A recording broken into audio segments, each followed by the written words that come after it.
Etseomo.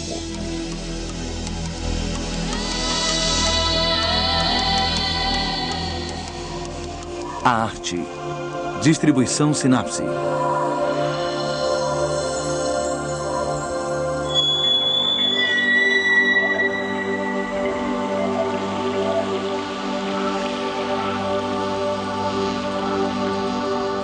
Hoje em dia, a arte não se limita a esculturas e pinturas. Quando nos defrontamos com obras que não obedecem às regras, há geralmente um desconforto.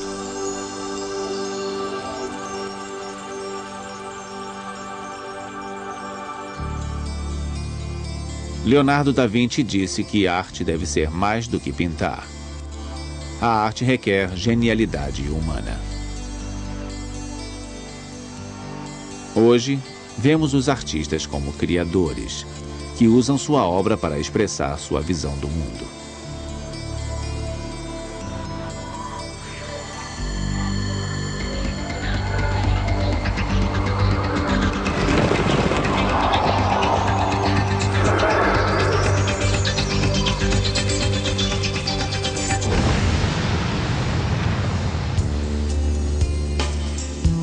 Durante séculos, o valor de uma obra era calculado com base no custo dos materiais e no tempo de criação. Hoje, algumas pinturas são vendidas por dezenas de milhões de dólares.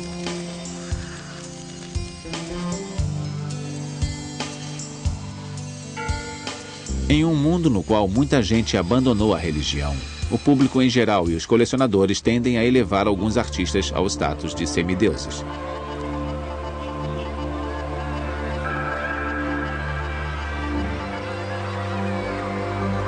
Os museus substituíram os templos no mundo moderno. A ideia de que a arte pode ser um veículo para os valores espirituais não é nova. De fato, há quem acredite que a arte primitiva servia principalmente como um intermediário entre Deus e o homem.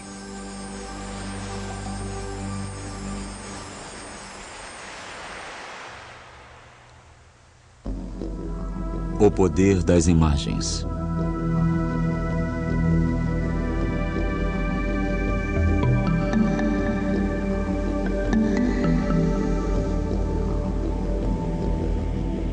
Os seres humanos começaram a produzir arte bem cedo na história. As esculturas mais antigas, estatuetas de pedra ou marfim, têm mais de 30 mil anos de idade.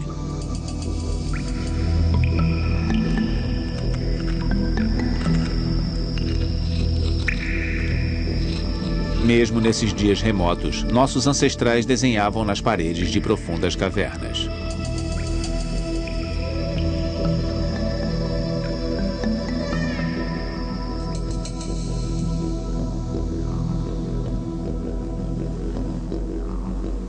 As pinturas em cavernas que sobreviveram melhor são as que estão em partes mais profundas. A temperatura e a umidade são constantes o ano inteiro. É como se tivessem um maravilhoso sistema de controle climático de museu. São museus naturais.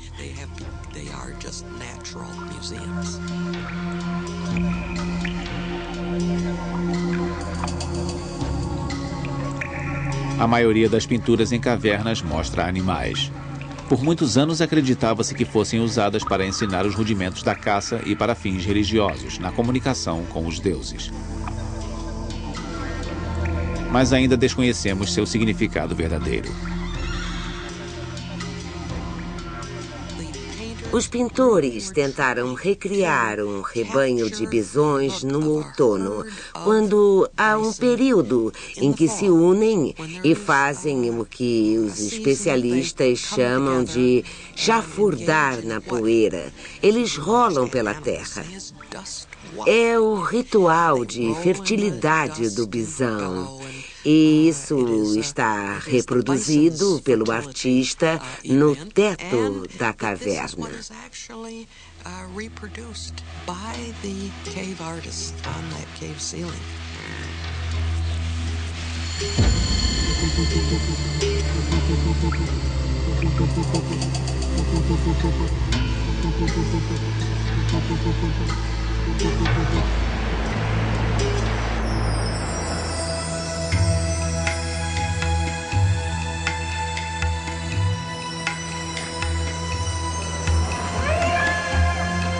No Antigo Egito, a arte tinha claramente um propósito religioso.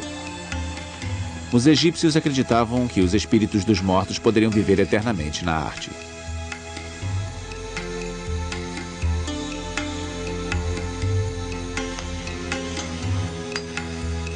Esta crença levou à produção de milhares de retratos durante quase 4.000 anos.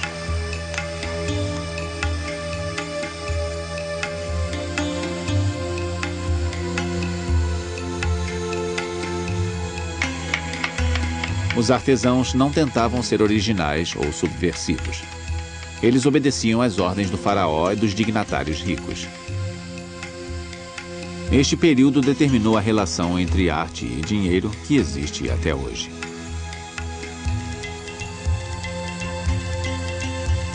Os egípcios desenvolveram técnicas eficientes de retratar o corpo humano. Vamos pensar na lógica das convenções egípcias, mesmo que nos pareçam estranhas.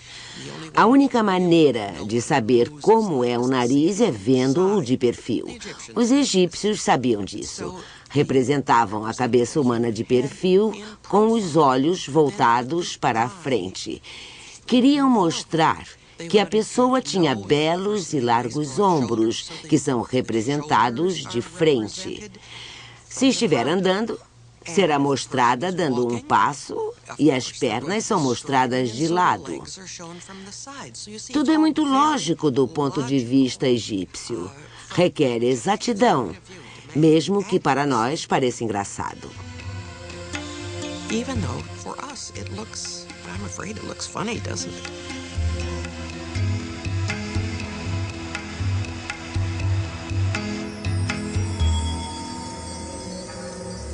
Ao contrário dos egípcios, os gregos tentavam mostrar espaço e profundidade. Eles inventaram os cânones, as regras da matemática usadas para demonstrar movimentos e proporções ideais do corpo humano. Em meados do século V a.C., o escultor Políclitos criou o Diadomenos, especialmente para ilustrar os cânones.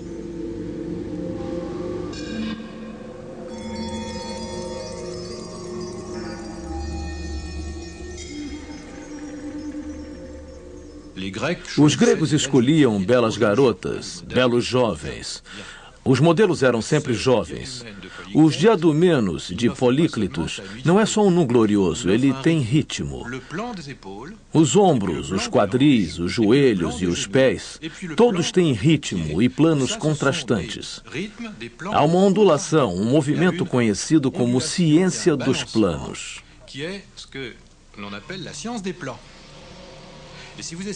Mas se você ficar na frente do espelho e tentar reproduzir a posição exata de Diadomenos, vai dar com a cara no chão, porque a posição não é natural. Os gregos deram uma dose de intelecto à representação da beleza natural e pura.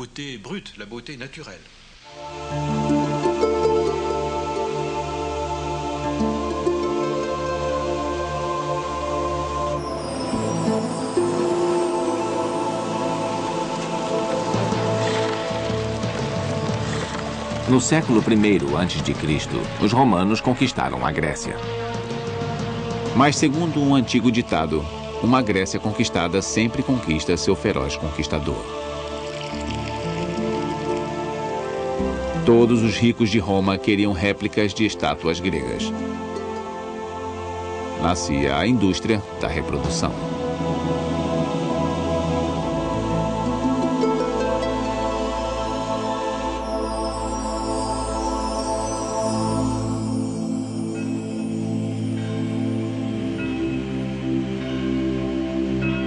Na Idade Média, nossa herança greco-romana desapareceu com a disseminação do cristianismo. Por quase 600 anos, os artistas criaram principalmente cenas da vida religiosa.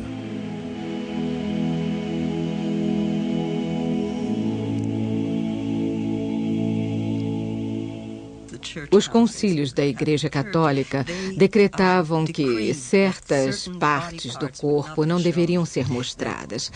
Na Nossa Senhora só é possível ver o rosto. Não vemos as orelhas. Ela está coberta como uma freira. Claro que os hábitos de freiras derivam deste estilo. Era a única forma de as pessoas da família sagrada serem mostradas. Uma contradição direta às representações gregas de deuses, que poderiam estar completamente nus.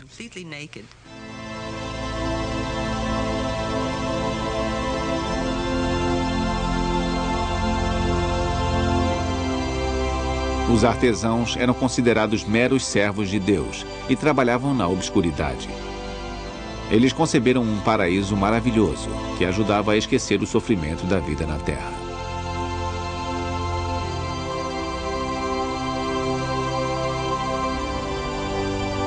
As catedrais medievais brilhavam com afrescos e vitrais que ensinavam às massas analfabetas os episódios principais da vida de Cristo e dos santos.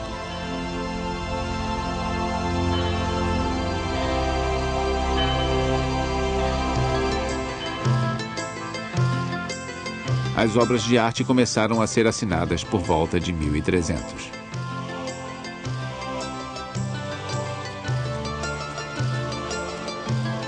Giotto di Bondone foi um dos primeiros artistas a ficar famoso.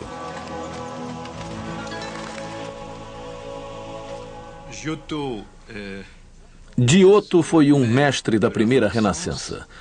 Com sublime intuição, ele esbarrava nas leis da perspectiva, mas não as racionalizava, nem criava teorias. Trouve, mais sans les rationaliser, sans les théoriser, les lois de la perspective. Jusqu'à lui, Antes de Giotto, veja como missais eram ilustrados. Veja os afrescos em igrejas romanescas. Se Deus fosse mostrado, deveria ser muito alto.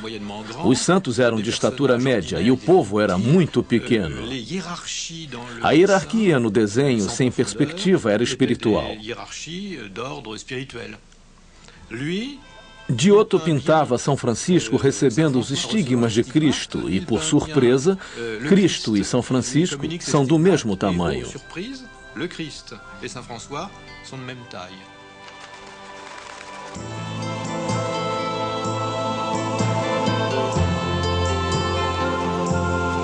Giotto viveu em Florença, uma cidade-estado governada por famílias ricas. No século XIV, os florentinos eram grandes colecionadores de obras antigas. Por toda a Itália, as pessoas redescobriam a genialidade da arte greco-romana.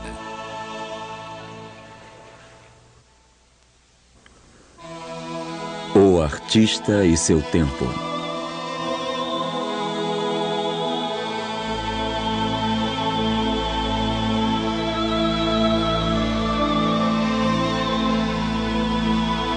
Leonardo da Vinci, grande mestre renascentista, gênio técnico e científico, sonhava retratar o invisível.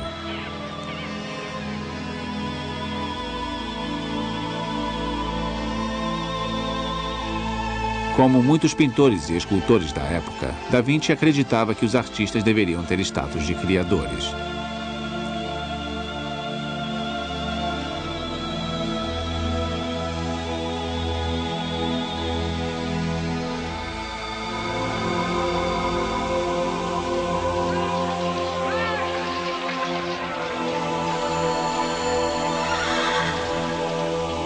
A partir de então, os artistas foram separados dos artesãos, que eram considerados meros feitores.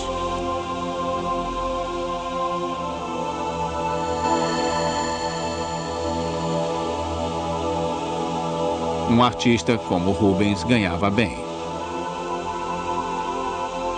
A burguesia rica e os nobres queriam obras assinadas e pagavam aos artistas na proporção de sua fama. Sabemos, por exemplo, que Rubens tinha uma fábrica de pintura.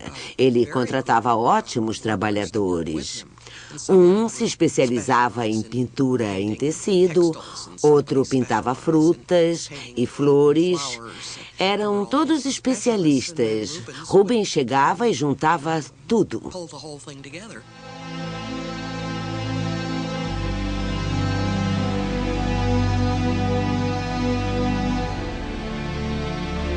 Michelangelo foi outro artista reconhecido em sua época. Profundamente místico, ele acreditava que a beleza era o caminho pelo qual a humanidade poderia se comunicar com Deus. O teto da Capela Sistina revela seu talento de mestre.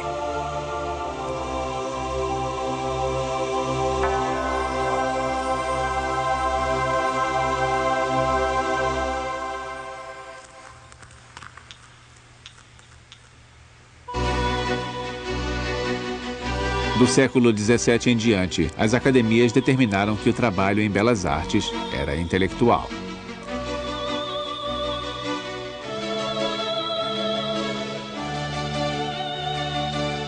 As convenções estéticas das academias eram ditadas pelos maiores artistas do mundo.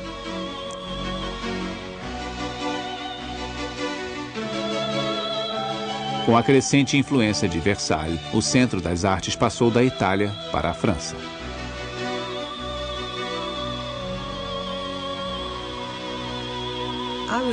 Eu diria que o lugar mais importante e onde ocorreu o desenvolvimento mais importante foi a França. A França do século XVII em diante. Quando pensamos em ideias de estética, beleza e a forma como devem ser as obras e esculturas, acho que isso foi muito importante, porque teve impacto no resto da Europa e nas ideias artísticas ocidentais, principalmente devido à ascensão de monarcas absolutistas, reis. Quando falamos nos estilos de Luís XIV, Luís XV ou Luís XVI, isso nos diz alguma coisa.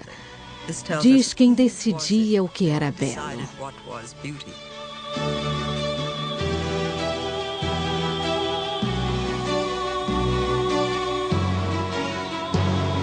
Segundo as regras da academia, cenas mostrando personagens históricos ou mitológicos estavam no topo da hierarquia.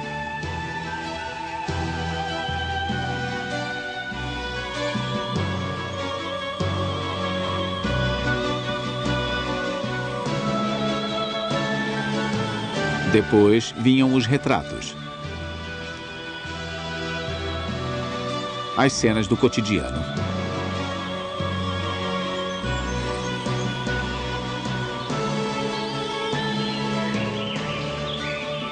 paisagens e naturezas mortas. Gêneros considerados menores, apesar da popularidade.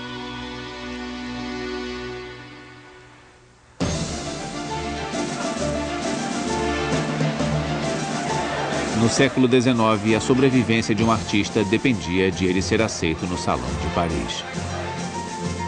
Edouard Manet ainda era desconhecido quando apresentou seu Almoço na Relva no Salão de 1863.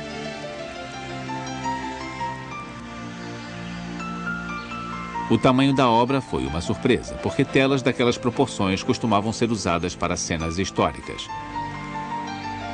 Além do mais, Manet havia misturado gêneros, o nu, o retrato, a paisagem e a natureza morta. O júri não gostou do novo estilo e rejeitou a obra. Manet não foi o único cuja obra foi considerada deficiente. 3.000 obras foram rejeitadas. Confrontado com uma onda de protestos, o imperador Napoleão III ordenou que se fizesse uma exposição em separado, o Salão dos Recusados. Na exposição, a tela de Manet se tornou o primeiro sucesso escandaloso na história da arte. 2 anos depois, o Salão Oficial aceitou outra tela de Manet. A bela Olímpia causou outro escândalo. Olímpia, uma modelo cujo nome era Victorine Meurrin, está em uma cama por razão alguma, sem justificativa. Como naquela época era preciso haver uma razão, uma história, o público inventou uma. Uma história sexual, sórdida e insalubre, baseada em Victorine Meurent, que deveria ser uma prostituta de classe baixa em uma cama desfeita.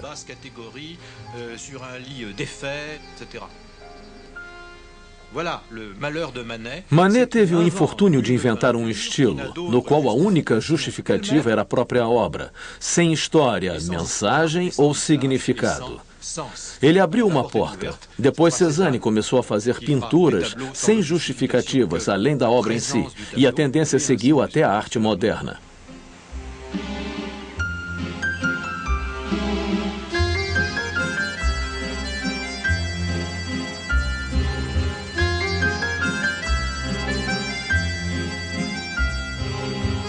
Criando uma nova forma de integrar luz e movimento nas telas, os impressionistas e seus sucessores revolucionaram a pintura.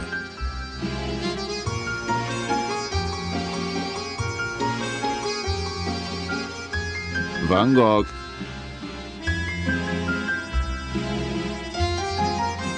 Renoir,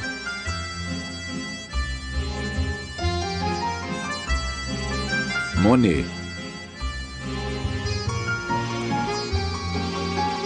e Gauguin fizeram mais do que retratar a realidade com exatidão.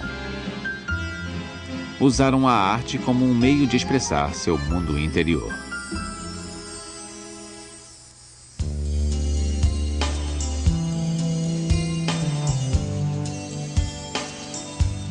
Aos poucos, os artistas deixaram de lado as técnicas convencionais. Eles exploraram novos ângulos, novas perspectivas.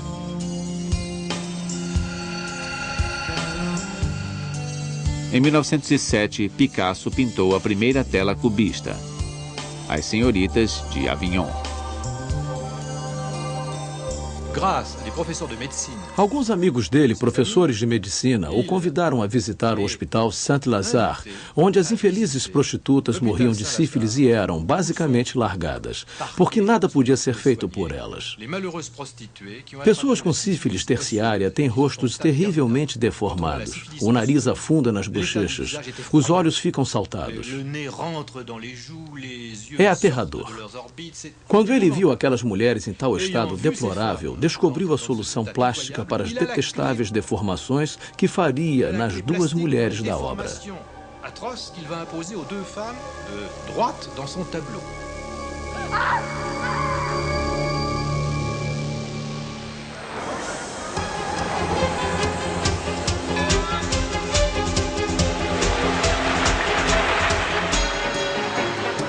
Cada vez mais, os artistas usavam a arte para criticar a sociedade e questionar a ordem estabelecida. Esta obra do artista dadaísta Francis Picabia expressa o medo de a mecanização transformar os seres humanos em robôs.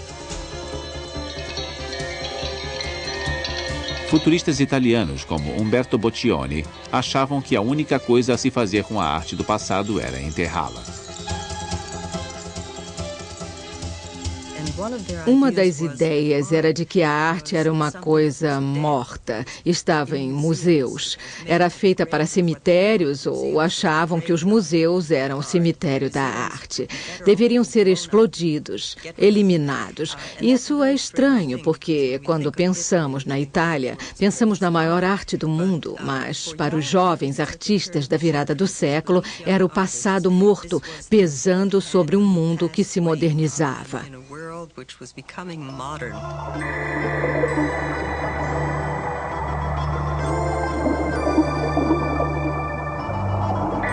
A arte abstrata se torna uma das mais importantes tendências ocidentais.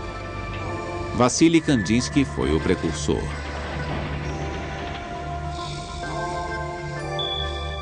Ele explorou cores, formas, linhas.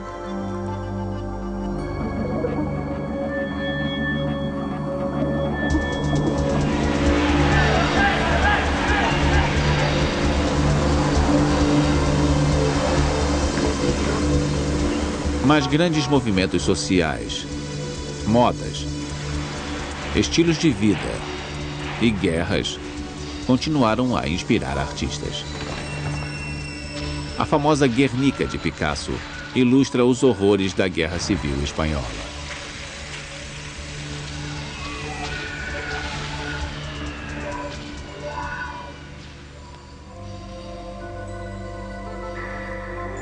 Embora os artistas critiquem a sociedade, são os primeiros a questionar a si mesmos e seus propósitos. Eu diria que minha obra pictórica é uma grande catástrofe. Porque eu acho que todos os pintores modernos estão presos na grande decadência que caracteriza a nossa era.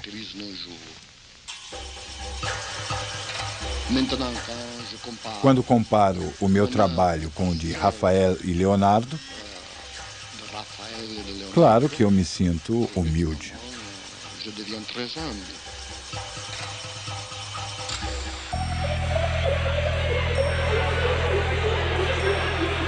Nos anos 60, Andy Warhol, tido como o papa do movimento da arte pop, se interessou por objetos que simbolizavam a sociedade consumista americana. Talvez melhor do que qualquer pessoa, ele possa ter encarnado a crise do homem moderno, que se identificava com a máquina e funcionava como máquina. Desta grande doença coletiva, a ameaça do materialismo, ele desenvolveu uma imagem poderosa que integrava virtualmente todos os problemas da sociedade americana da época.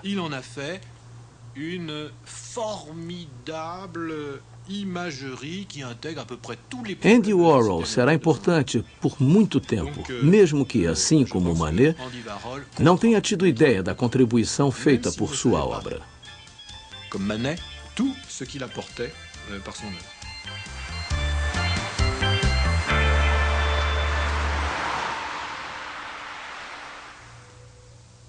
A arte no mundo.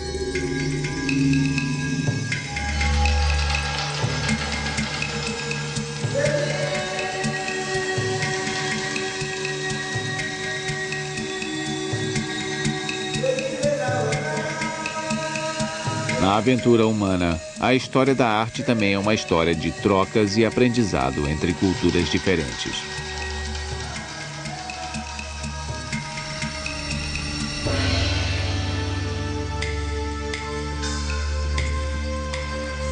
Por muitos anos, o Japão foi uma sociedade fechada, mas em meados do século XIX abriu os canais de comércio com outros países.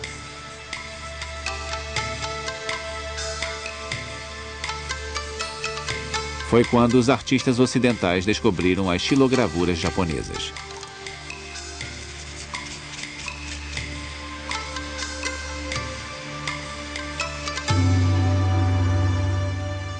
O povo ocidental não conhecia muito a arte asiática, mas desenvolveu um gosto por cerâmica azul e branca e outros tipos. Quando os japoneses mandavam cerâmica para a Europa, em especial para Paris, França, a embrulhavam no que consideravam papel velho e comum. No papel, por acaso, havia estampas maravilhosas de xilogravuras japonesas. Muitos artistas, como Gauguin e outros dos Estados Unidos, como Whistler, foram muito influenciados por esta arte. Ao ver o papel estampado, se interessaram mais por ele do que pela cerâmica.